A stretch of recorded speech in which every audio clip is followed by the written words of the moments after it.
Delhi university में admission भी मिली है, कैसा महसूस कर रहे हैं और आने वाले बच्चों को क्या एग्जाम्पल सेट करना चाहते हैं आप, क्या कहना चाहते हैं वो बताइए।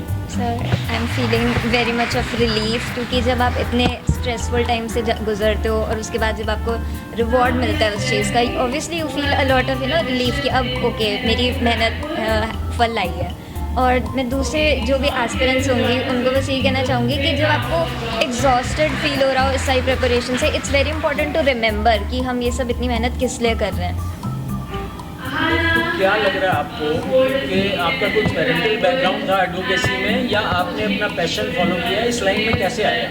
नहीं, I have followed my passion. Actually हमारा एडवोकेसी वाला बैकग्राउंड नहीं है, but my father was very enthralled with law and lawyers, so he always pushed me कि आप लॉ में जाओ, आप लोगों की हेल्प करो। अगर 10वीं पास करता कोई बच्चा लॉ को अपना करियर चुनना चाहता है तो वो क्या करे? अगर आपको लॉ करनी है सो ओके, आप स्ट्रीम तो कोई भी चूज़ कर सकते हो जो भी आपको सूटेबल रखती है, जिसके साथ आपको लगता है कि आपसे कोचिंग वगैरह मैनेज हो जाएगी। और फिर आई वुड से कि पढ़ाई is the most important thing. क्या कोचेस का भी कोई मदद रहती है इसमें?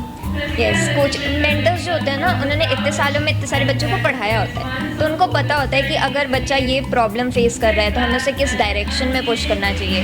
तो कोच मेंटरशिप का ना एक यही बहुत इंपॉर्टेंट फैक्ट होता है, जिसकी वजह से I would suggest any student कि अगर आपके पास वो रिसोर्सेज हैं so you should definitely go. आप किस मेंटर को अपनी सक्सेस डेडिकेट करना चाहेंगे? आई वुड से लाइक एक मेंटर तो नहीं है, बहुत सारे मेंटर्स की हेल्प लगी है।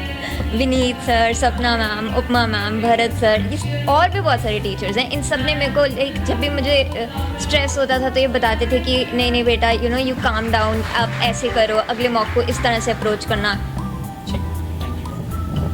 सर, आज अचीवर्स मीट है आपकी, जिसमें एलेट टॉपर्स हैं, बच्चों को NLP में एडमिशन मिली है, कैसा महसूस कर रहे हैं और कैसा रहा पिछले साल के कंपैरिजन में इस बार? सर, इस बार अगर हम बात करें तो ये हमारा कंसेक्यूटिव 11वां साल है कि जो ट्राई सिटी टॉपर है वो हमारे करियर लॉन्चर चंडीगढ़ सेंटर से है, हर्षिका, जिसका ऑल इंडिया रैंक 2 आया है। और इस एग्ज़ाम्स में रैंक्स तो एक बात होती है, पर इस बात की हमेशा खुशी रहती है कि जो हमारे बच्चे हैं, चंडीगढ़ शहर के बच्चे हैं, पटियाला शहर के बच्चे हैं, वो काफ़ी अच्छा कर रहे हैं इन एंट्रेंस एग्ज़ाम्स में, चाहे वो लॉ के हों, मैनेजमेंट के हों।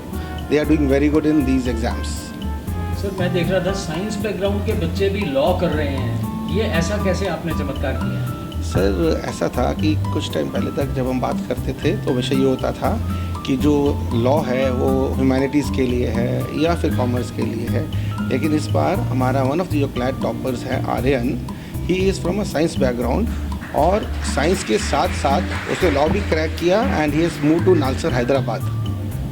सर, जो +2 के बच्चे करते हैं उनके लिए करियर के लिए आप क्या सलाह देना चाहेंगे? वो ना बड़े डायपर्टी में रहते हैं कि क्या करें, साइंस जाएं, ह्यूमैनिटीज़ जाएं, कॉमर्स जाएं, तो क्या कैसे डिसाइड करें उनका अपना आगे का? सर देखो, मेरे हिसाब से जो बच्चा है, देखो बच्चे की उम्र में मैं हमेशा कहता हूँ कि 3 स्टेजेस आती हैं जब बच्चा अपना डिसीजन ले सकता है। जब वो 10th में होता है तो वो चॉइस कर सकता है कि उसने ह्यूमैनिटीज़ में जाना है, कॉमर्स में जाना है या साइंसेस में जाना है। तो मुझे लगता है कि ये जो स्टेज है सबसे इम्पॉर्टेंट स्टेज है, और इसमें बच्चे को बड़ी क्लैरिटी में ये काम करना चाहिए, और ये चीज़ उसके मार्क्स या चीज़ पे बेस्ड नहीं होना चाहिए, बल्कि उसका इंटरेस्ट, उसकी कैपेबिलिटी, ये सब चीज़ें बहुत ज़रूरी है किसी भी बच्चे को कॉल लेने के लिए। और क्योंकि आज की डेट में आप चाहे कोई भी एग्ज़ाम ले लीजिए, मैनेजमेंट ले लीजिए, अब लॉ ले लीजिए, जो भी ले लीजिए, आज की डेट में बहुत ज़रूरी है कि बच्चा उसकी तैयारी शुरू करे। बस विदाउट एंट्रेंस एग्ज़ाम आज की डेट में कहीं अच्छी जगह आपको एडमिशन मिलेगा, चाहे आपको दिल्ली यूनिवर्सिटी में भी लेना हो तो आपको CUET देना पड़ता है। सो बच्चे को राइट इन इस 11th ही शुड टेक अ कॉल कि उसने क्या करना है और उसकी तैयारी इसको शुरू कर देनी चाहिए।